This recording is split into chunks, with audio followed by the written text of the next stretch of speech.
Hi. It's a treat to be here. Yes, it was many, many miles to get here, many time zones, but here I am, and I couldn't imagine being in a better place. I'd like to start us off today by, maybe this is a little bit of a bummer message to start us off, but I want us to take a moment to recognize, if I could use my forward clicker. Hello.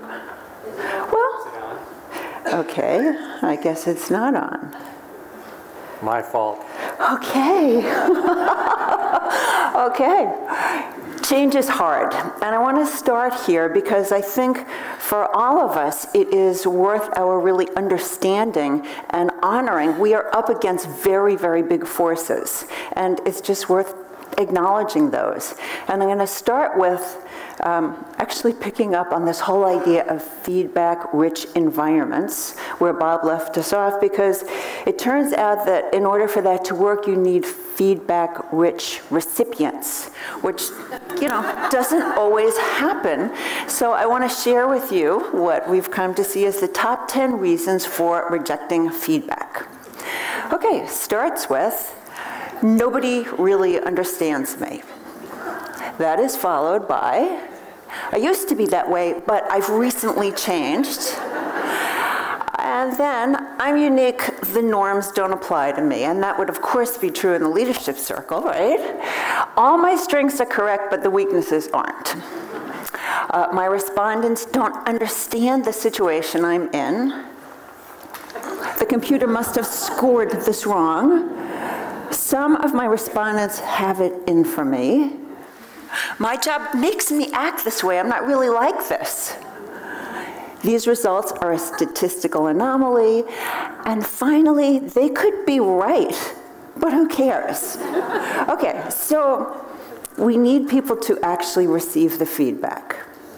That said, there are a whole treasure trove of people out there who actually do want to make the change, who are taking in the feedback, and yet still, change can be very hard. And I want to take us to a recent heart study where you've got heart doctors telling their seriously at-risk heart patients they are literally going to die if they don't make certain changes. And it's very clear what the changes are that they need to make. They need to change their diet, they need to exercise more, need to stop smoking, right? How many out of 7 do you think can make the change? I hear mostly 1, a little 2. Yeah, I mean, I've set this up already to let you know. Yeah, it's about 1 out of 7. And this is really worth taking a moment to just kind of get with the implication of this, because the change literature would tell us that 3 of the most important features of what's needed in order for people to embrace change are there. You have got urgency, right? Your life is on the line. You can't imagine a more urgent situation. It's very clear what it is that you need to do differently, and the incentives are aligned with the change you're asking people to make. It's all there, right? But it's still not happening. People can sometimes make progress, but then they slip back. Here's a really personal question. How many of you have ever been on a diet? Would you raise your hand? Okay. How many of you have ever lost weight on your diet? And that's so great, right? But the real question is, how many of you have been able to maintain, oh, that's so good. Oh, oh no, then you put it down. Okay. How many of you have been able to maintain the weight loss? Because that's really what's most important, right? So there's got to be something that's going on in these situations where you have high motivation. It's clear what it is that you need to do, right? So here I want to introduce to you a distinction that my colleague, makes. Oh, wow, this is going the wrong way. Yes. Okay, Marty Linsky and Ron Heifetz have made what I think is a huge contribution to the field of leadership. And what they tell us is the single biggest failure of leadership is to treat adaptive challenges like technical problems. I'll tell you what the distinction is between the two of these. First, I'd like to see how many of you know about this distinction. Okay, a bunch of you, but for those of you who this is the first time you're being introduced to it, I'm going to give you like a Reader's Digest version of it. So you'll get a sense of what it is, but hopefully this will compel you that you will actually seek a deeper understanding here.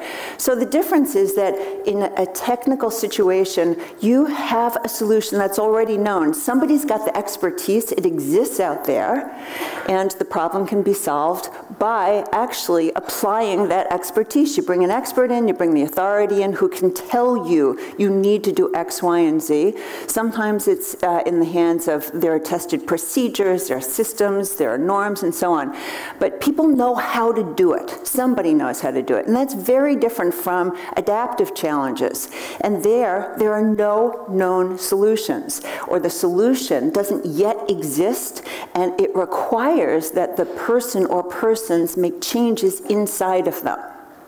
So those might be changes that are about their beliefs, their priorities, their loyalties, their habits.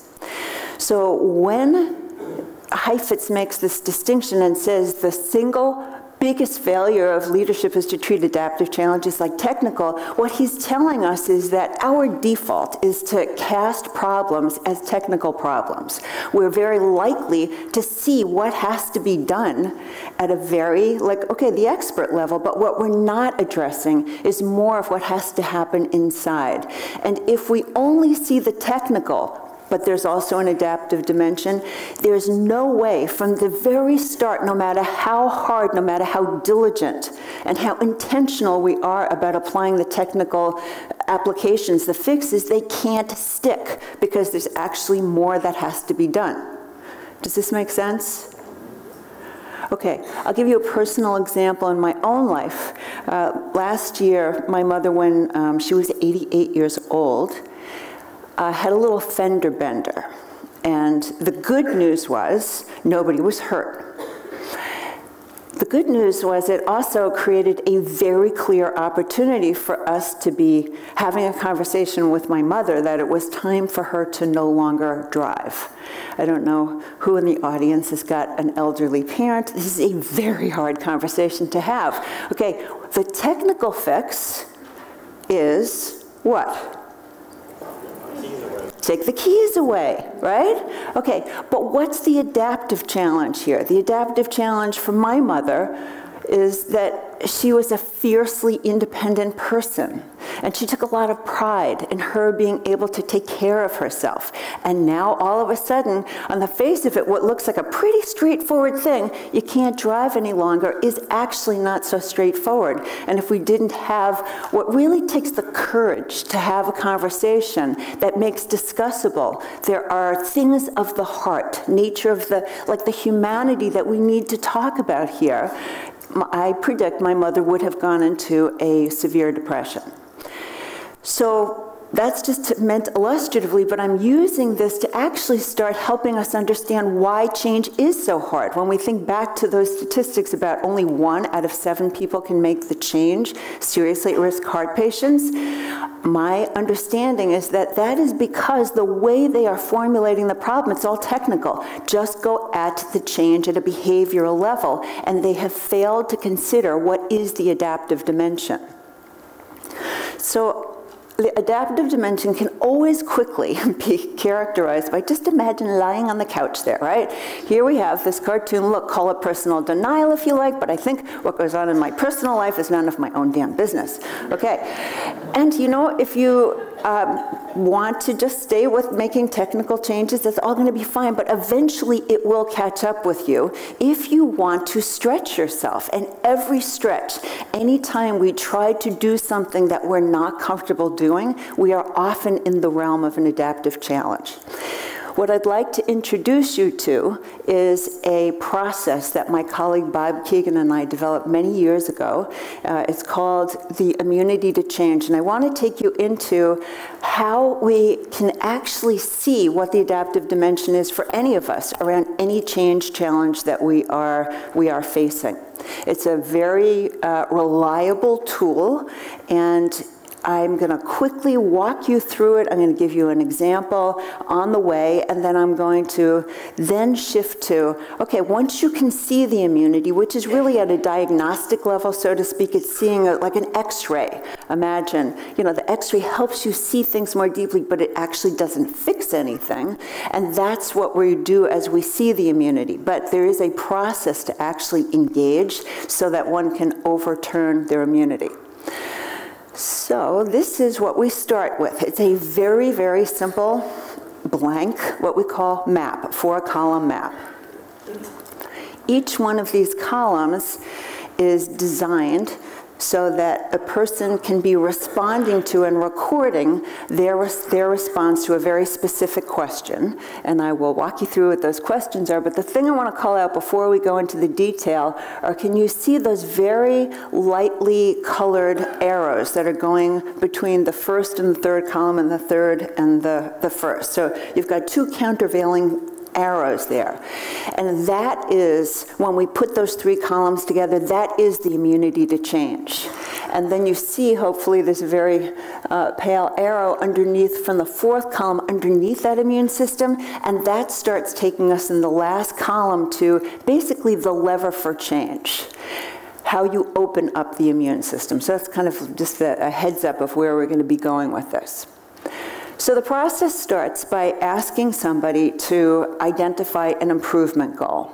And you can see here on the slide, we have a little copy of a leadership circle because we love using the leadership circle in our work.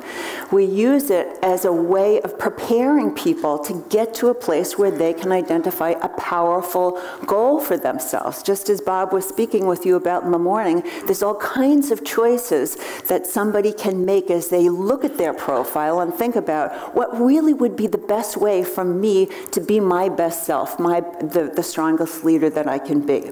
So we often ask people to use this. It's not the process I'm going to walk you through is not predicated on actually doing a leadership circle, and the examples I'm going to share with you don't come from somebody who's done a leadership circle, but they're it's a beautiful combination of using the leadership circle first. So as somebody's thinking about what makes for a high leverage self-improvement goal, we provide these guidelines.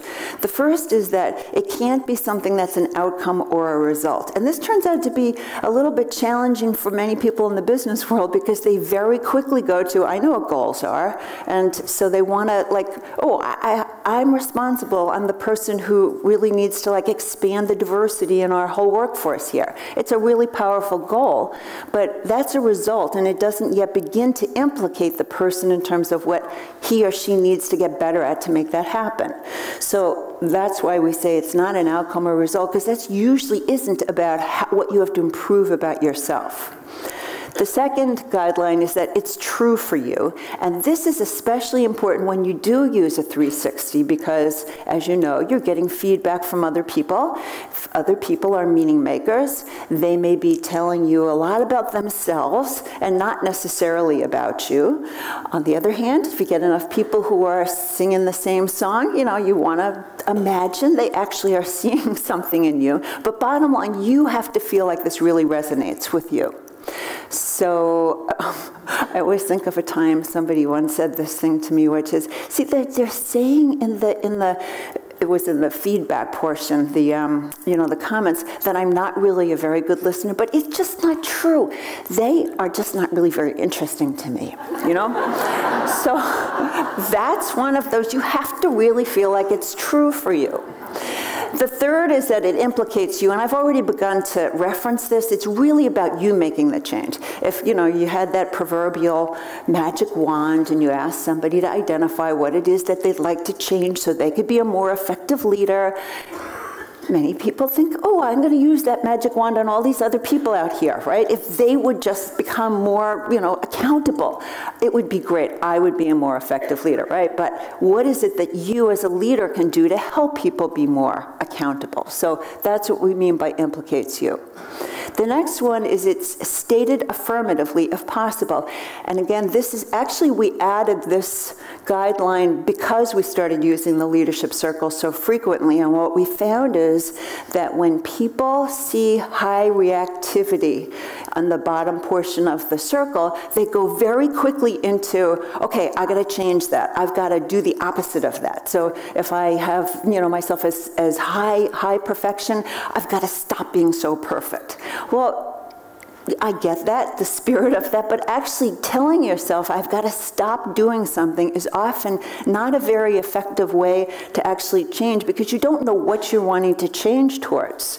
So in that case, we would be engaging in a conversation which is, okay, so if you were honoring that you have perfectionist tendencies, what's the thing you'd like to get better at? So somebody might say something like, I want to get better at being able to discern when to hold such high standards, implying the 80-20 rule. That's what I want to move towards. And that would be an example of what we see as an affirmatively stated goal, something you're moving towards.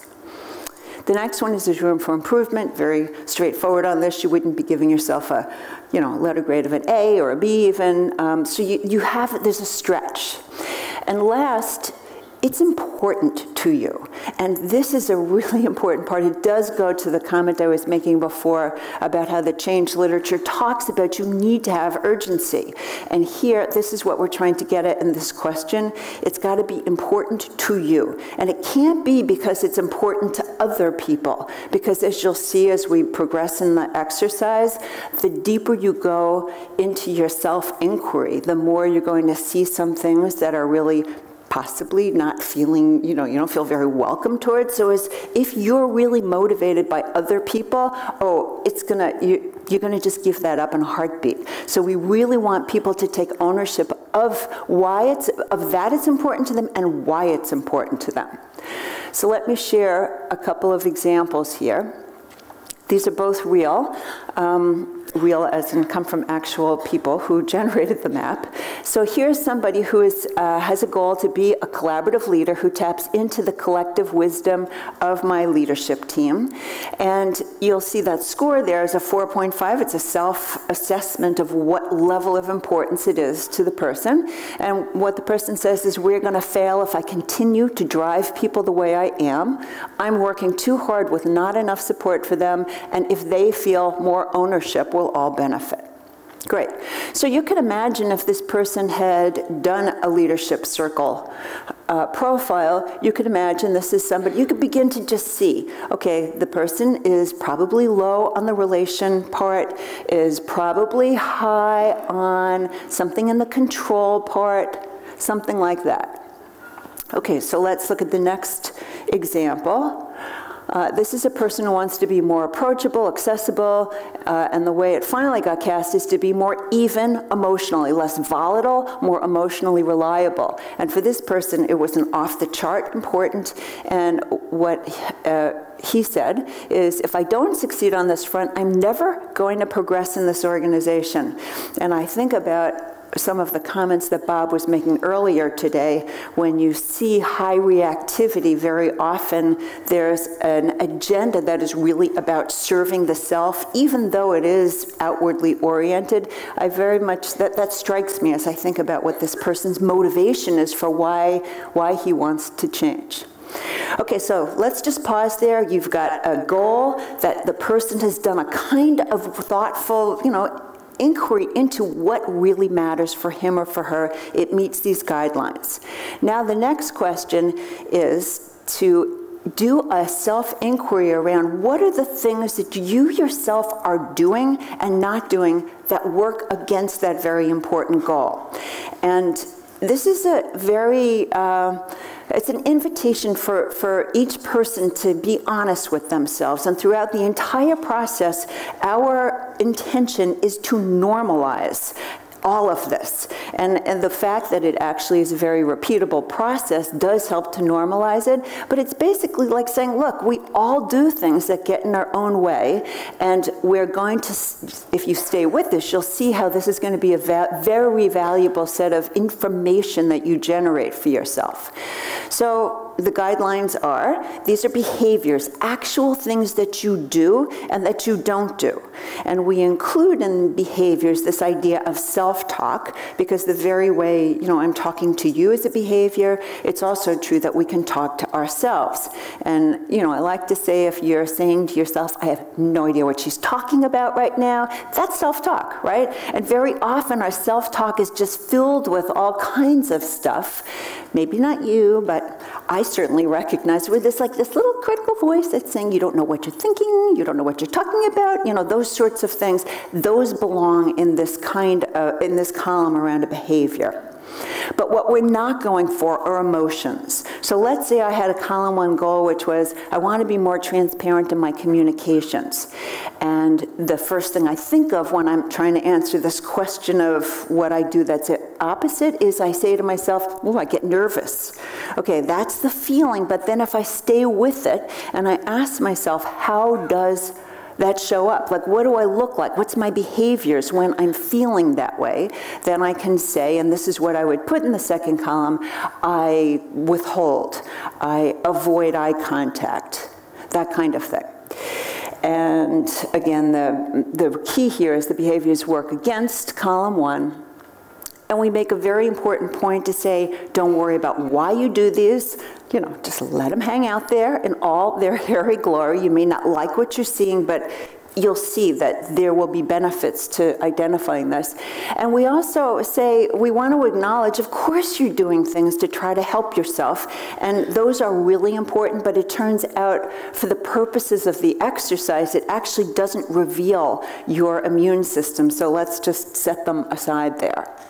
So that's the column 2 question, and let's look at this first one, which is the person who wanted to be more approachable, to more even emotionally, less volatile, more emotionally reliable.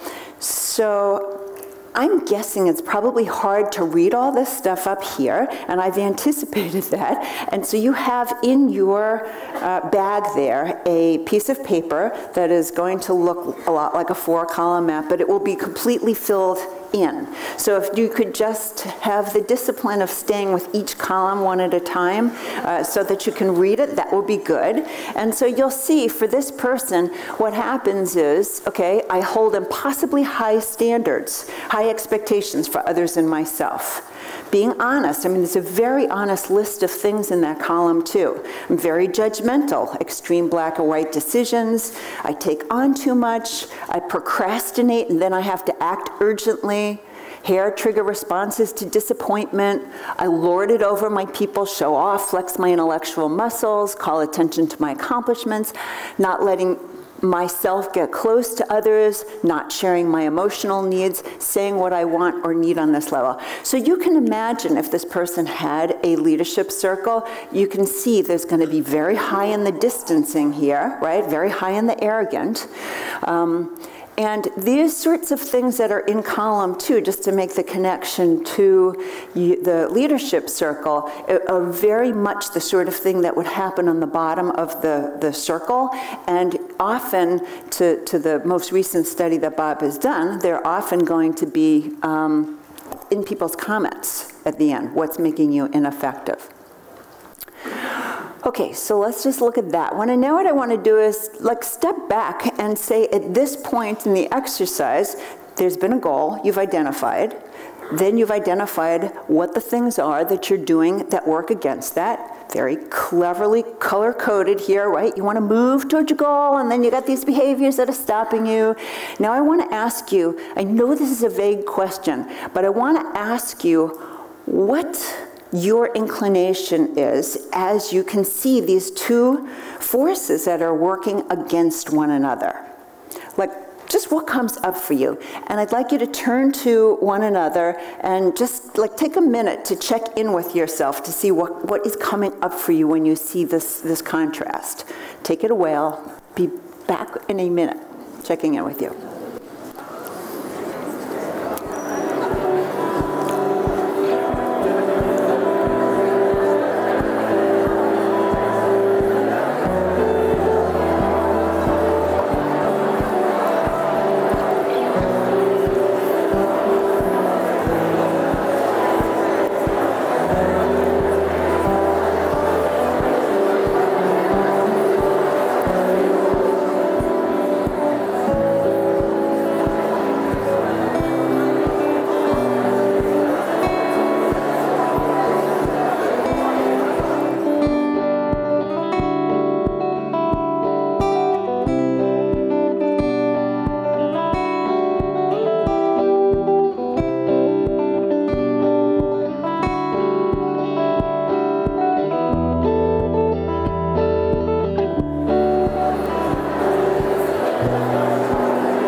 interrupt you. I'm going to interrupt you.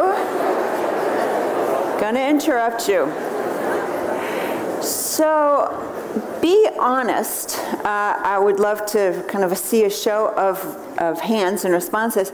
How many of you went to a place, which I'm going to just quickly characterize as the just do it kind of model, which is, come on, you see what you're doing that works against yourself, just start making plans to change the behaviors. Did anybody go there? Come on, hold your hands up so we can see. Okay, so actually not as many of you have, and that's really interesting. And it's important for you to know you're actually outliers, because the majority of people see the goal, see themselves working against it, and they immediately go into, it's kind of like a tumor that has to be shrunk. I got to figure out, how am I going to actually make those behaviors go away? And they start creating plans for themselves, and then they start putting reminders on their mirrors, and you've got new apps you can use, that you could just go quickly check out to remind you what you're up to.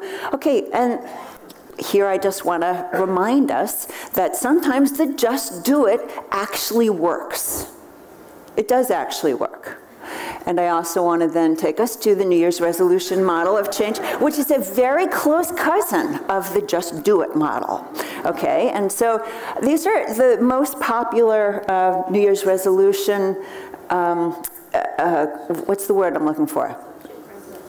Wait, what's the word?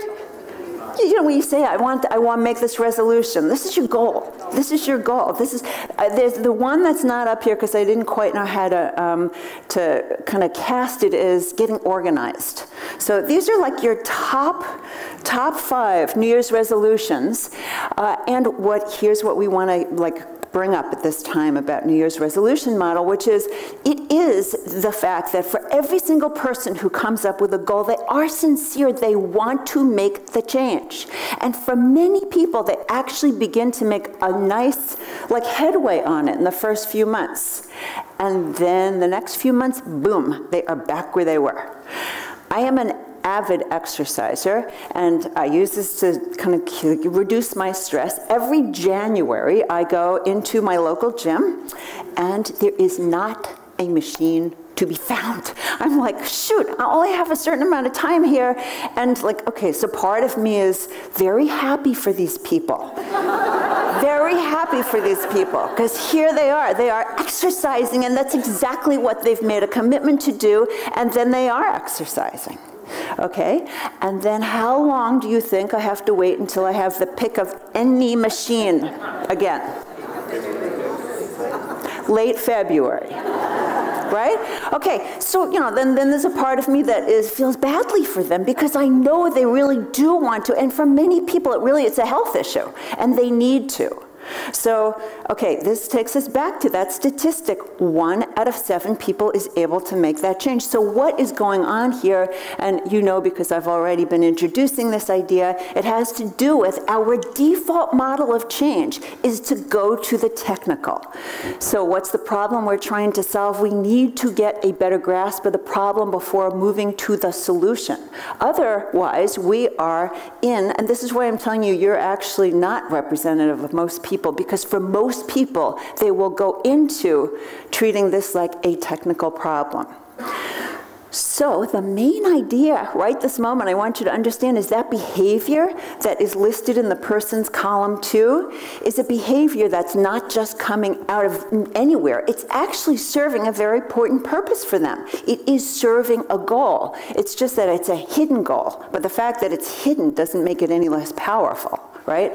So this notion is that the exact same behavior, when you look at it relative to the column 1 goal, it's red, it's getting in the way, but when you look at it relative to the hidden goal, you see it's actually a pretty brilliant way of executing on this goal that you have, unconscious as the goal is.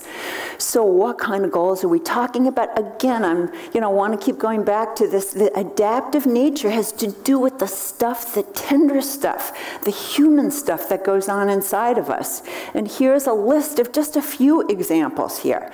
To not feeling stupid, to not being vulnerable, open to rejection, to not feeling weak and ineffective, to not being seen as controlling or a micromanager, to not being a loser, to never looking inadequate, to not being vulnerable, ... These are just examples. And these are the sorts of things that you can also find in the leadership circle in the Western Hemisphere, because these are all the things. This is the energy that is being put into the reactive tendencies. This is what it is protecting. This is what it's taking care of. So the next step in the exercise is designed to help people reveal for themselves what is the particular nature of their hidden competing commitment. Whoops. So the way we do that is now we cash in on these column 2 behaviors that they've just listed, and we ask them to be very, very concrete and imagine themselves in a real situation where they are engaged in doing the opposite of that behavior. And then the invitation is, well, what's the worry or fear that comes up for you as you imagine doing that? And that's what you write in the top part of your column 3. These are called your worry box or your fear box. We all have them. And so, example, somebody could say, I'll look like a slacker, I'll look stupid, I'll be replaceable, I'll be controlled, dominated by others. Oh, there's just a million of these. On the one hand, it's a million of differentiated ways of talking about it, but when it comes down to it, humans have a lot in common. There are not millions of different things that activate us. There tends to be a host of them. And the person that we often turn to is David Rock in his SCARF model to help just lay out a kind of foundation of those. His is definitely not the only model, but when you look at what are the sorts of things that activate people's threat response, there's a lot of overlap in them. So what his model tells us is, it's the SCARF model, shorthand for status, certainty, autonomy, relatedness, and fairness.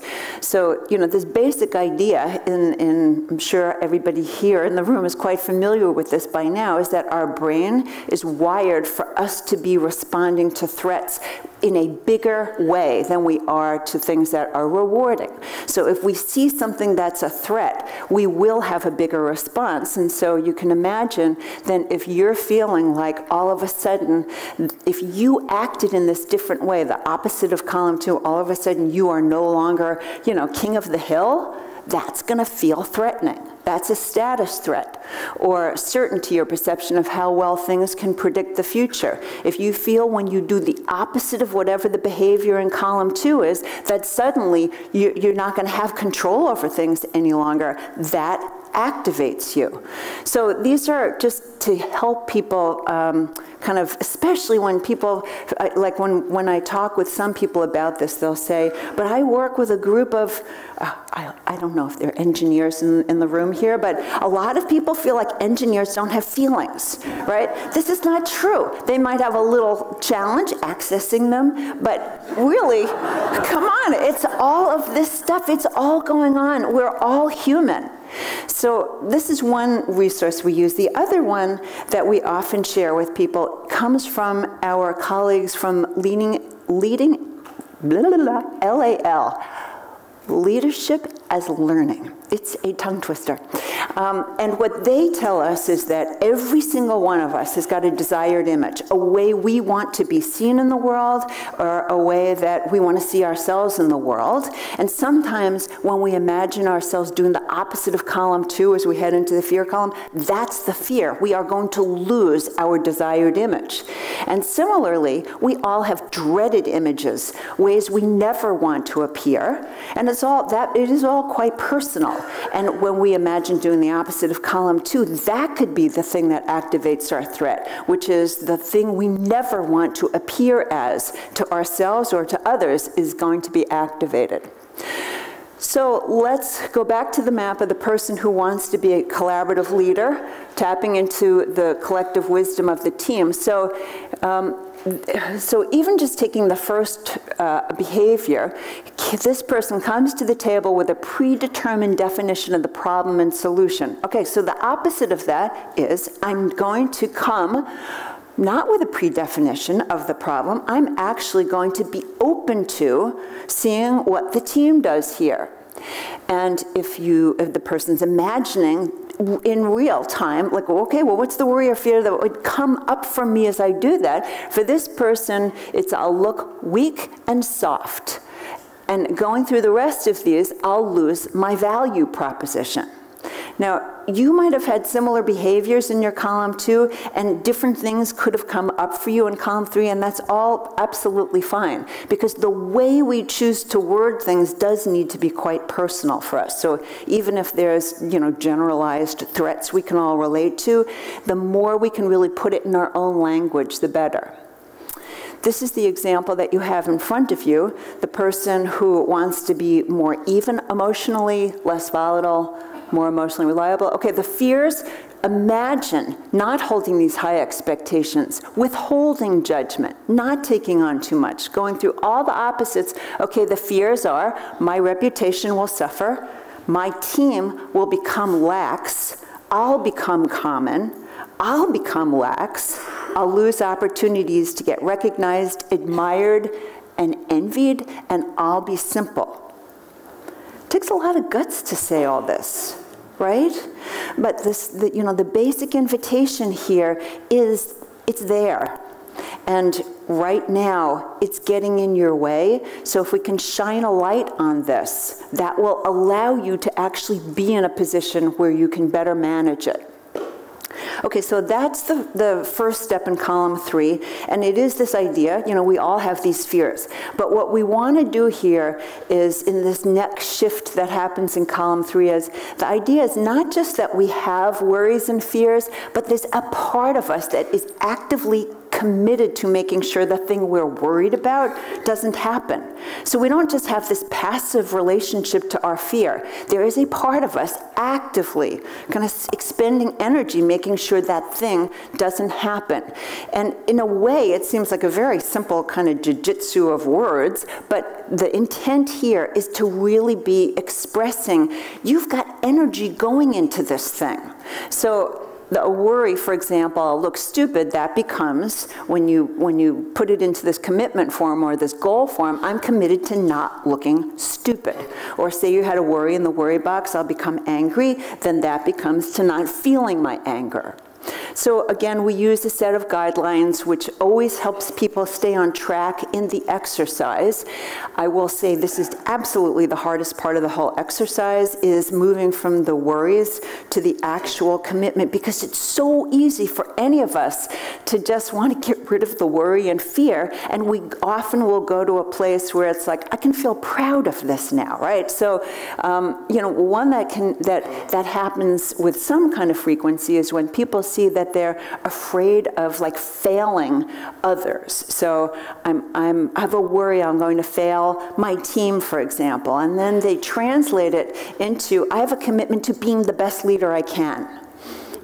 That's a great goal, but that is actually not getting at the self-protective part here, and that's what we're trying to shine a light on. So it's not going to be noble. It needs to preserve the danger you've just identified in the fear, and it's going to be self-protective. It's going to be something that you're doing to manage your image in some way. It's going to show you why your column 2 behaviors make all the sense in the world. It's going to be in tension with column 1. It's going to be across purposes, and that's why we've got those arrows. And we tell people this is the time when you should be able to step back from your answering these 3 separate questions and see this thing we call your immune system. So I'll talk more about what the immune system is, but for now what I'd like you to just try on is this idea that there's counter energy forces here. So if I stand underneath the goal here and imagine, I'm in a car, and in my column 1 goal, my foot is on the accelerator and it's saying go, go, go, right? But then I simultaneously have a foot that is on the brake that is saying no way. And so what happens is the car just basically stands still. You have status quo. And that's the main thing that we ask people to see in this next step. Do you see that there's a contradiction or a conflict between these two different goals you have? One a conscious goal, one an unconscious goal. So the person who was naming wanting to be a collaborative leader. So again, if you just take the fears and turn them into these sort of goals, look what you see here is he's come up with to not appearing or feeling weak, to being hugely important, indispensable, and value-adding, to always appearing to be on top of things, to be the hero/star of the team. So let's step back now. Do you see, on the one hand, and we have to just acknowledge this is an honest goal. I'm not saying this is like the FACO goal here and the column 3 is the real thing. I'm not saying that. This is the real goal for the person.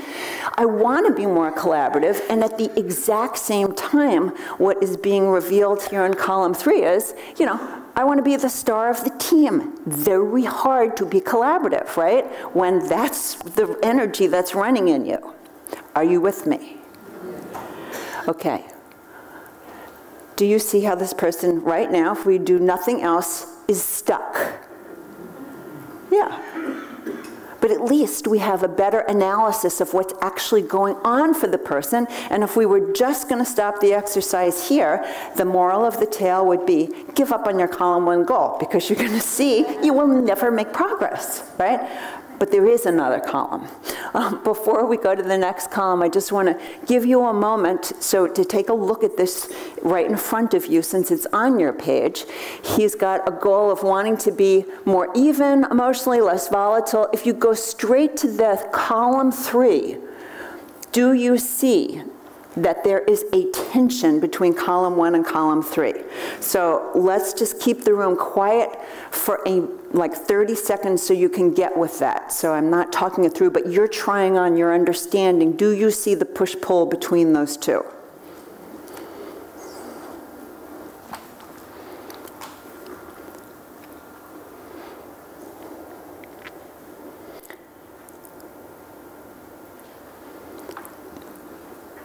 Can I see a show of hands? How many people see the tension there?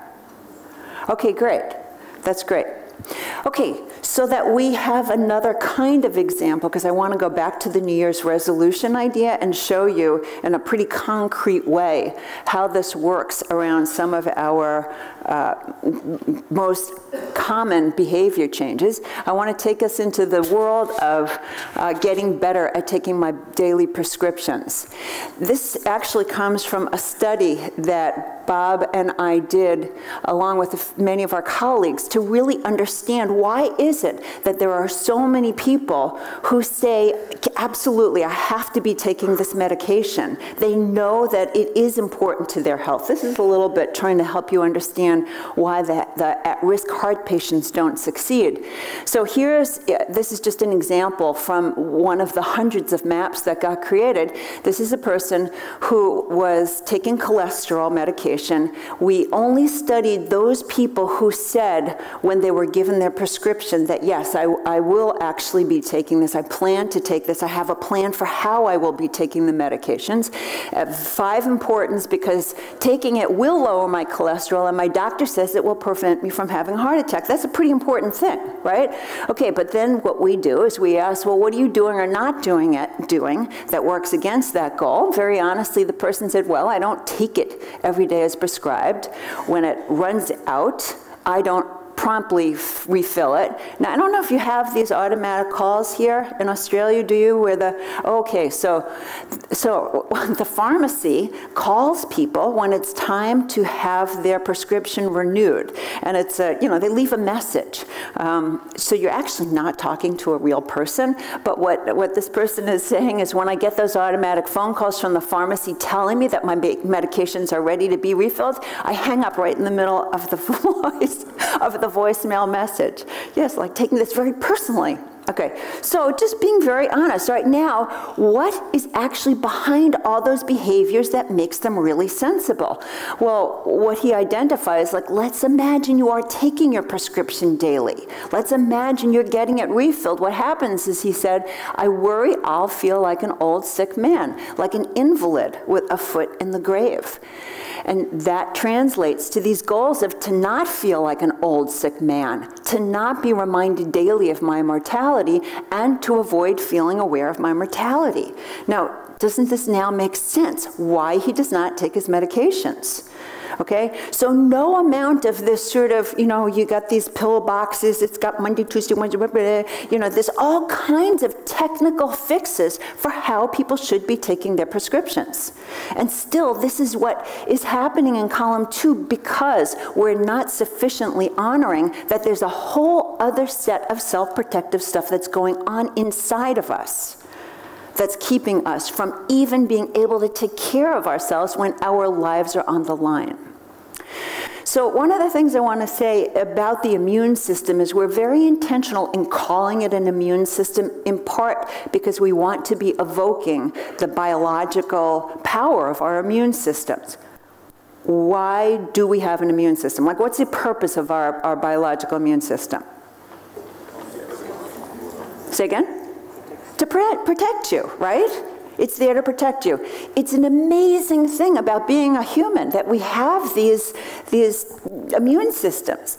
They are working for us 24/7. They are like brilliant parts of what it is to be human, right? They are our friend. And yet what is also true is our immune systems can get it wrong. And they can read as the enemy something the body needs. We have autoimmune disease. It's not to say that the immune system is like bad there, it's just wrong. I have a twin brother who, when he turned 50, had a heart attack so severe that he had to have a heart transplant. He's fine, but okay, as soon as the heart went into his body, what did his immune system do?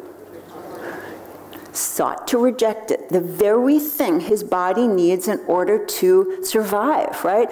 So that's the invitation to imagine that psychologically that's what's going on for each one of us when we have a stretch goal, which is that our immune system is misreading as the enemy something to keep us safe. In order to keep us safe, it's working on our behalf, it's just that it may be wrong.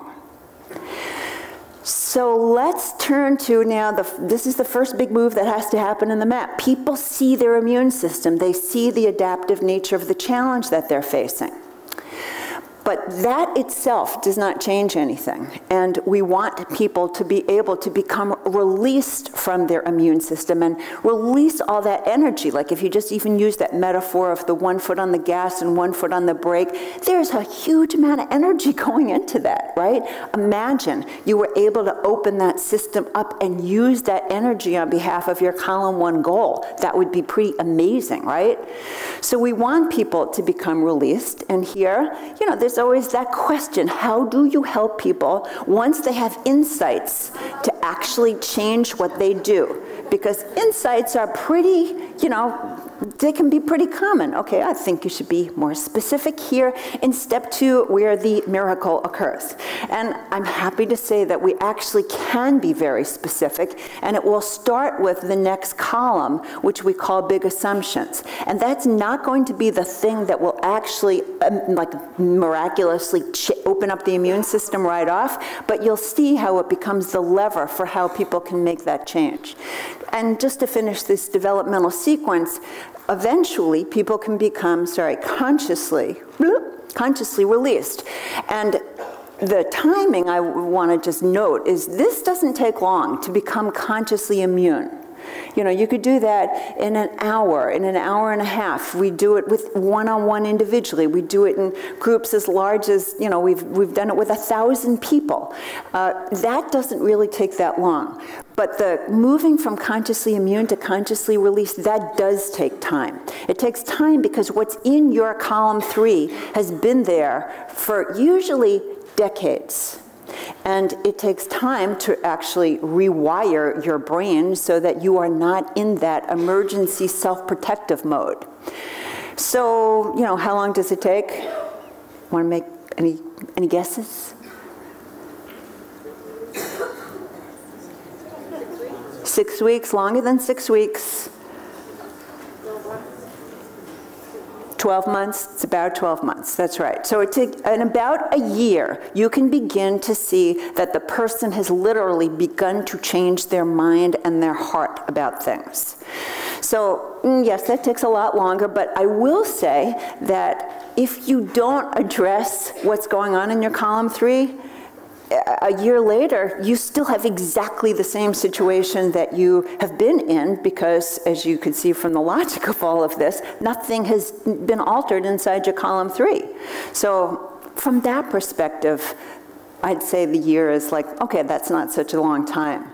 Okay, and consciously released, that can take much longer. And part of that, what we mean by unconsciously released, is this whole idea. You don't even have to think about it. It just is now you have really incorporated fully new routines, and that becomes your default. But that takes more like a few years. Okay, so now we're heading into column 4, and we use this icon of lenses, glasses, to be invoking this idea of big assumptions, because that's what our big assumptions do. They're like the lenses through which we see the world. And if I see, like, water is wet, this stage is hard, I assume that if I really spoke what I feel, I will alienate people. All equally true. That's what a big assumption does. It leads us to see the world in a way that we believe is true. And the important thing to note here is that we have a certain level of certainty about our assumptions we're not even aware of. And one of the big fallacies that we're often operating on is that to be certain equals, like, correct. The two don't necessarily have to have anything to do with each other, right?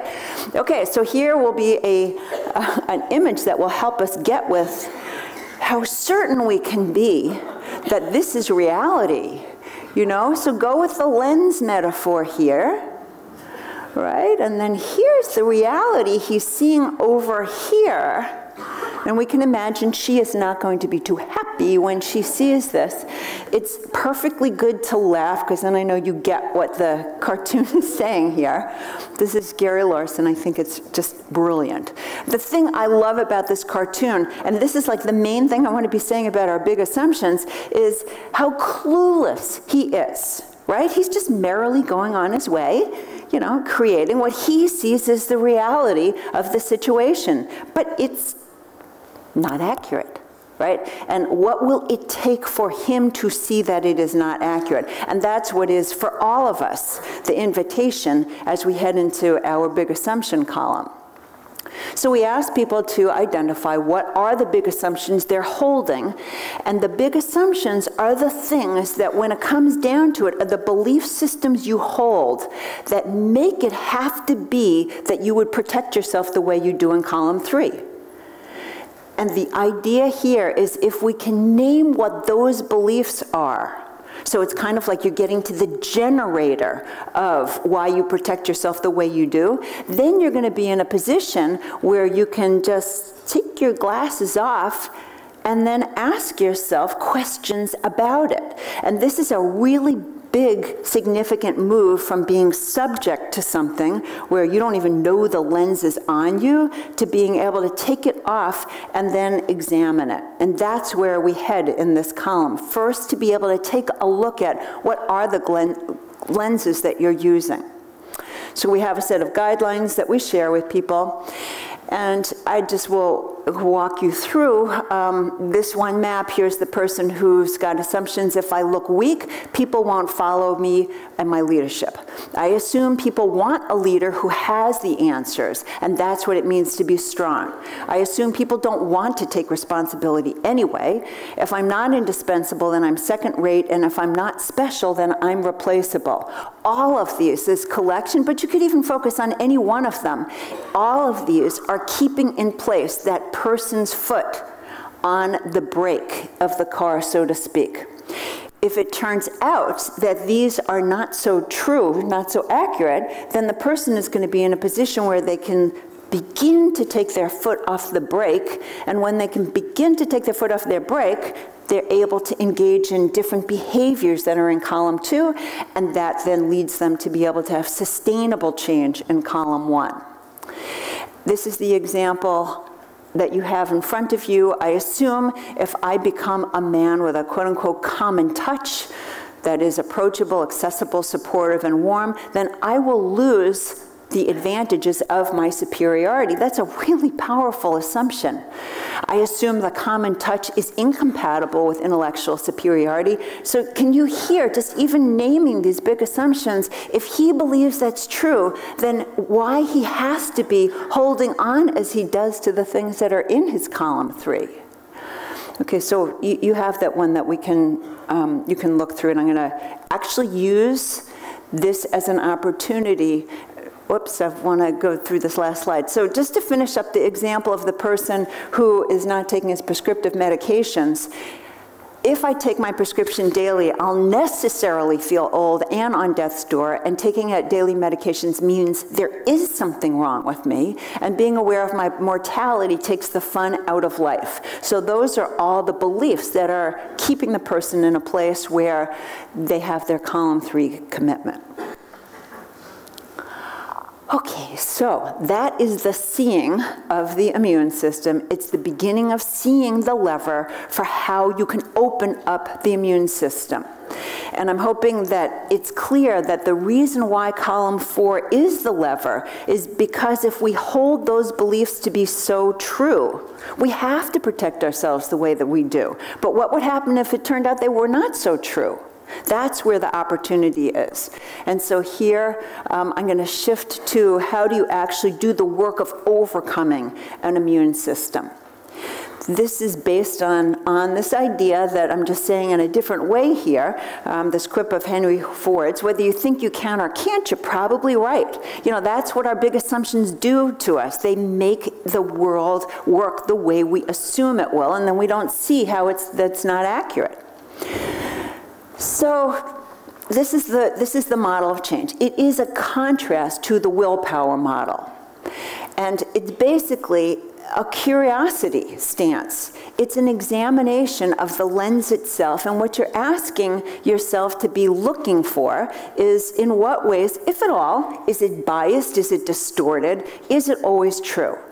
I would say from having done this work for many decades now, rarely does somebody say, when they see their big assumption, oh my God, of course that's not true. Sometimes people can say, I know in my head it's not true, but then when you ask them, like, well, how does it feel? It's like, no, I don't, I feel like it's true though. You know, I'm acting as if it's true. And that's actually very revealing, because what it tells us, which for those of us who really honor the mind, is like, you know, your thinking is actually pretty puny when it compares to your emotions, and your emotions are always going to be the thing that will win out. So even though you can know a big assumption is not correct, you have to have your whole body catch up with it, and have your feelings have the experience, oh yeah, this is not the threat that I've been walking around believing is true. So that's what we're looking to examine. And there's a set of steps that are precursors to the examining the accuracy, and it starts with observing the big assumption in action. You're staying alert to natural challenges. You are create a continuum of progress. You write a biography. These 4 steps here are all kind of warming you up to be able to do something that is more actively investigating the accuracy of your big assumption.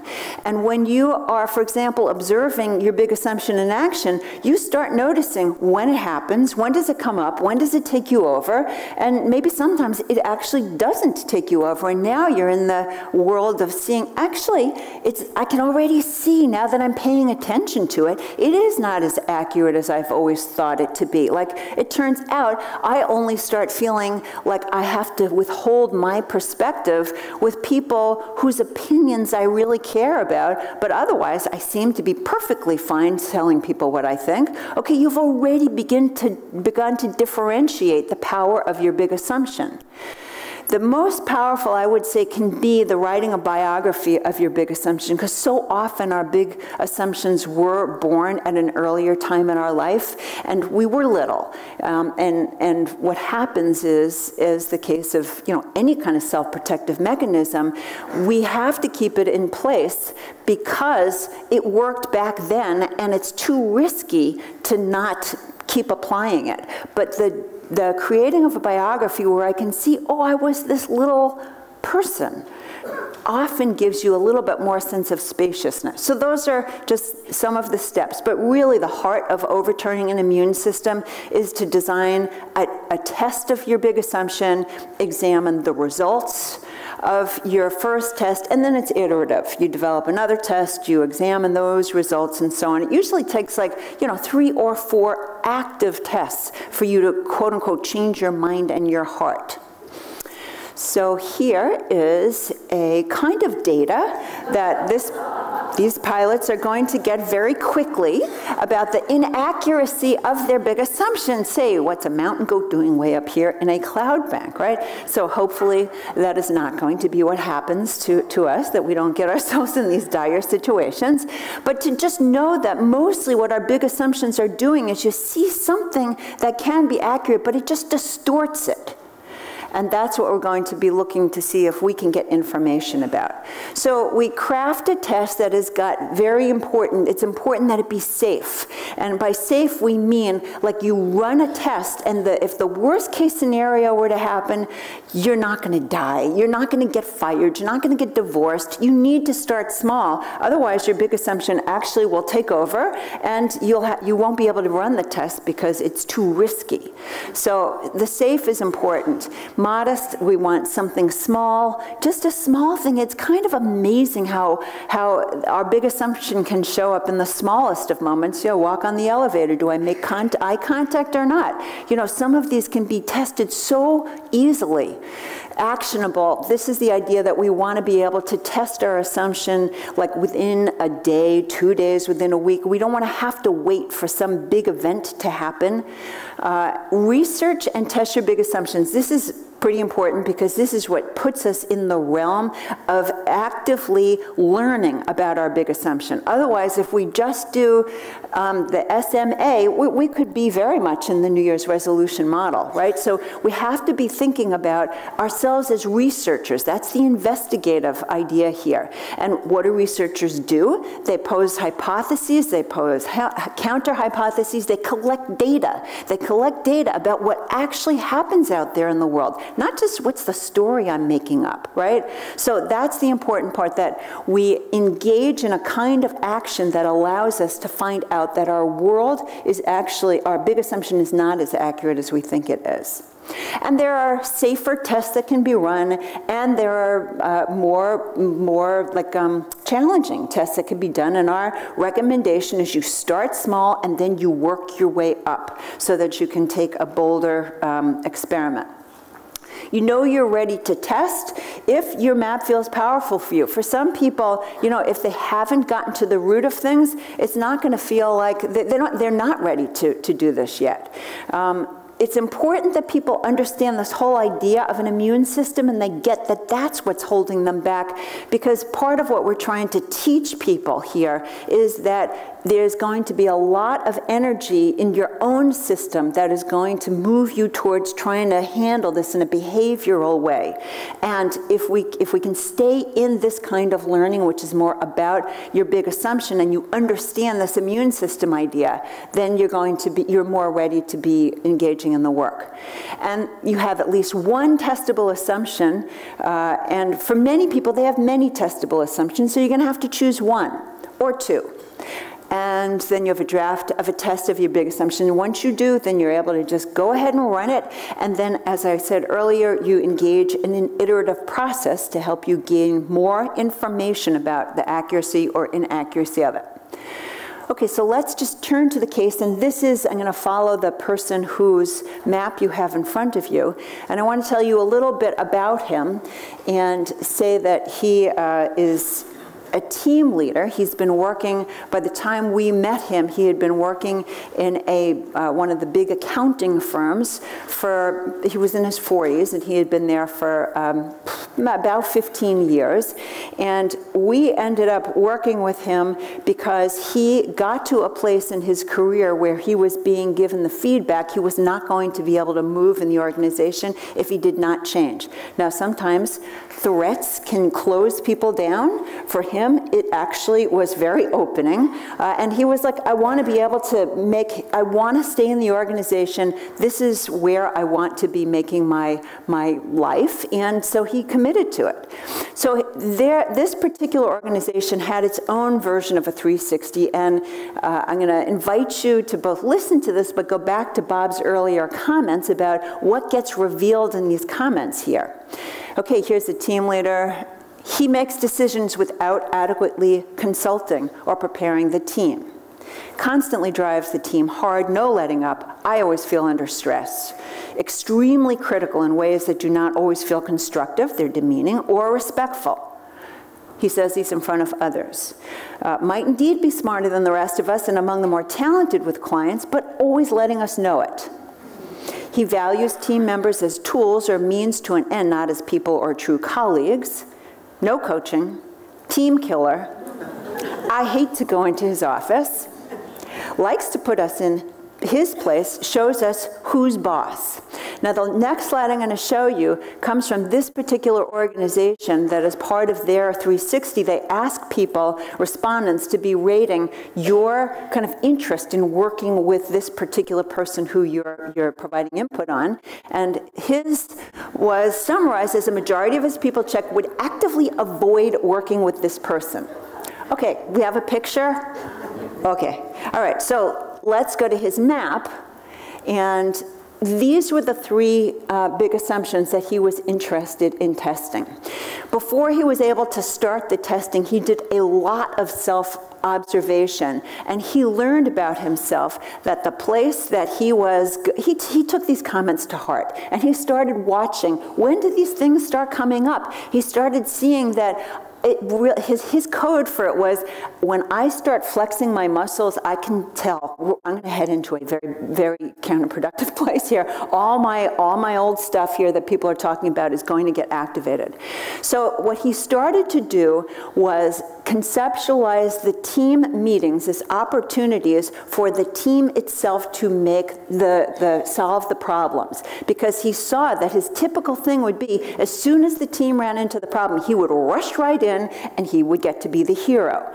So in order for him to, he realized he was going to have to create a space for people to be able to do that, and that he would have to be coaching them. So he started incorporated into his repertoire the need to coach. Now you can see, in a way, as he began to learn when his big assumption started to assert itself, he began to see he actually did need to have some new behaviors in his repertoire. Coaching was the foremost of them. He got some support in how to actually do that, but now it had a greater likelihood of sticking, because he actually had something he was trying to accomplish by coaching other people, which was basically testing. Can I actually become somebody who's more approachable, accessible, support, and warm? Can I actively do that? And can I really feel like I don't have to be superior in doing that, and I can feel good? That was really the big question that he was asking. He also made a decision that he would be putting some of his people in front of the clients. And so he had an increased investment in the team meetings being places where his people were going to be able to grapple with the problems, because he wasn't going to be the person who'd rescue them in front of the client. So all of these together led to him being able, over time, a series of tests, to discover interestingly, that he could see other people were getting pleasure from being able to work their muscles, and that he changed the metric of what it meant to feel good about himself, where it was about empowering other people. And he felt much better about himself as a person who was able to do this for other people. So there's a way he's now getting, it's like a whole new reward system that he ended up creating for himself. It wasn't about feeling superior. It was about being able to support other people. And as is often the case when people engage in this kind of work, he started to be able to generalize in other situations where he had been taking this more superiority stance, and it even shifted how he dressed. And he became much, much more approachable and came to feel a whole different way about himself, much less guarded.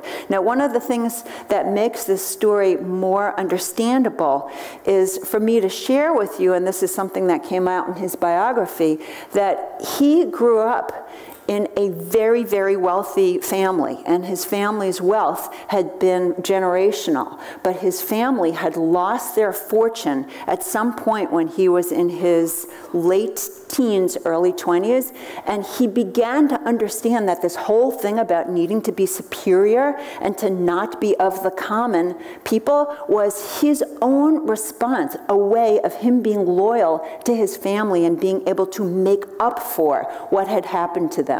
So it was a very, very poignant story. So let's just do a fast forward, and I'm going to share with you the data that came out of 8 months later, hearing from the very same people who were responded. Caring leader and coach. Knows how to structure an engagement that's not only extraordinarily valuable for the client, but exciting and educational for the team. His door is always open to all team members concerning both personal and professional development. At the end of the project, he suggested a risk-free personal development session with each of his team members to act as a consultant towards oneself, like unheard of. He warms up a room when he enters for the client and for the team.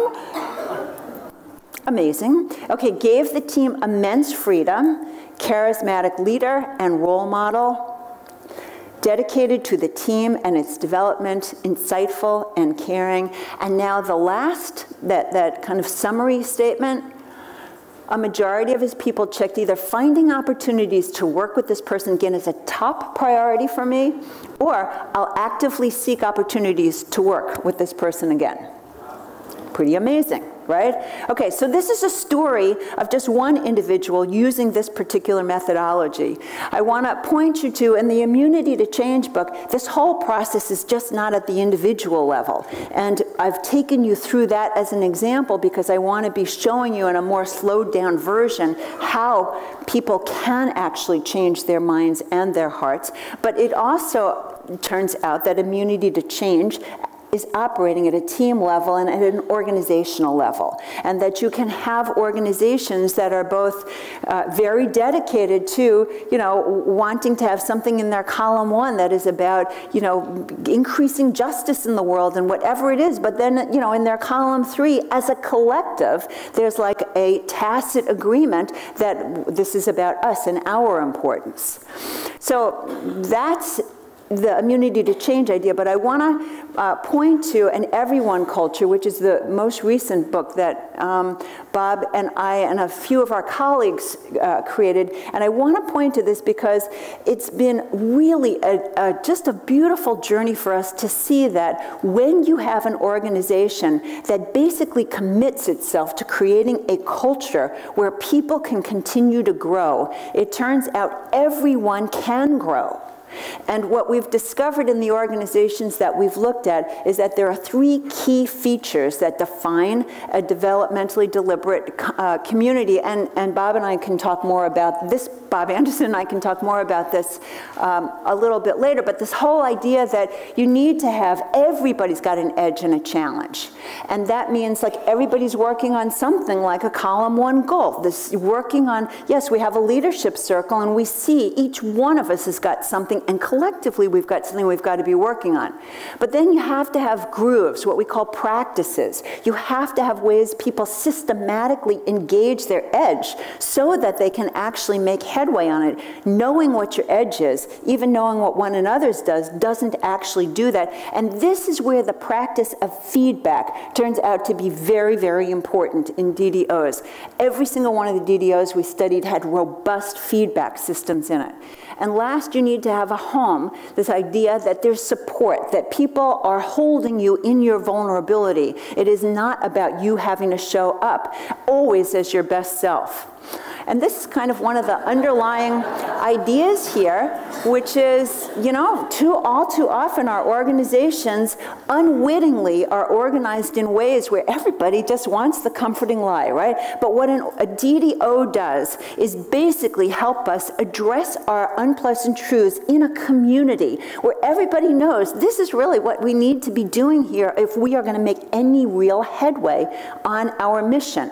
And I want to leave you just with this last quote, which comes from our book. There is no greater waste of resources in ordinary organizations than the energy expended every day to hide our weaknesses and manage others' favorable impressions of us. And my plea to all of us as we think about wanting to make this world a better place is for us to just acknowledge as humans, there is a part of us that is always seeking to protect, but we do not have to go with that energy. We can actively, proactively create the conditions for us to all grow, and in the process help other people to grow and to have fuller lives. Thank you.